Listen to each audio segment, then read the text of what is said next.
In a time-lapse video, it looks like a monster coming alive. For a moment, it sits there innocuously. Then, ripples move across its surface. It bulges outwards, bursting with weird boils. It triples in volume. Its color darkens ominously, and its surface hardens into an alien topography of peaks and craters. Then the kitchen timer dings. Your cookie is ready. What happened inside that oven?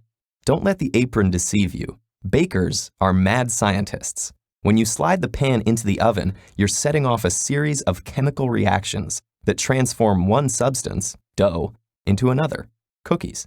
When the dough reaches 92 degrees Fahrenheit, the butter inside melts, causing the dough to start spreading out.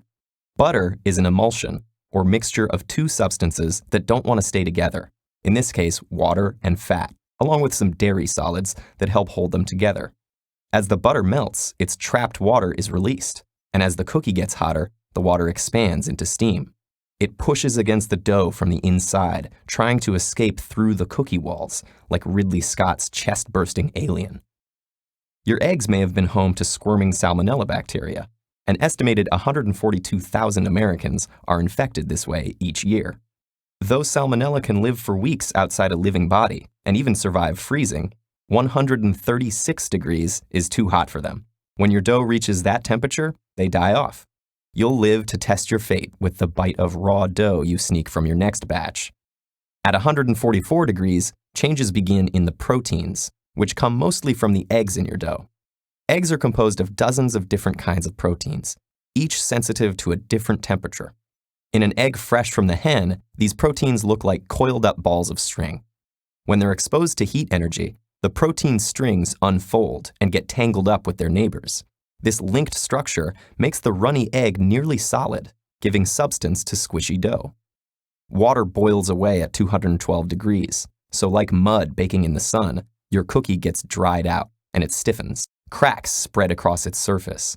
The steam that was bubbling inside evaporates, leaving behind airy pockets that make the cookie light and flaky. Helping this along is your leavening agent, sodium bicarbonate, or baking soda. The sodium bicarbonate reacts with acids in the dough to create carbon dioxide gas, which makes airy pockets in your cookie. Now it's nearly ready for a refreshing dunk in a cool glass of milk. One of science's tastiest reactions occurs at 310 degrees. This is the temperature for Maillard reactions. Maillard reactions result when proteins and sugars break down and rearrange themselves, forming ring-like structures, which reflect light in a way that gives foods like Thanksgiving turkey and hamburgers their distinctive, rich brown color. As this reaction occurs, it produces a range of flavor and aroma compounds, which also react with each other, forming even more complex tastes and smells. Caramelization is the last reaction to take place inside your cookie.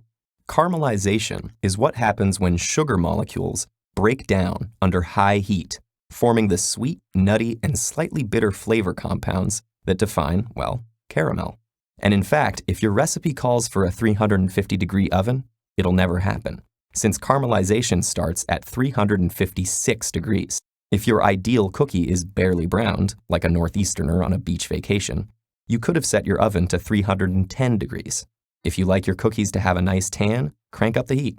Caramelization continues up to 390 degrees. And here's another trick. You don't need that kitchen timer. Your nose is a sensitive scientific instrument. When you smell the nutty, toasty aromas of the Maillard reaction and caramelization, your cookies are ready. Grab your glass of milk, put your feet up, and reflect that science can be pretty sweet.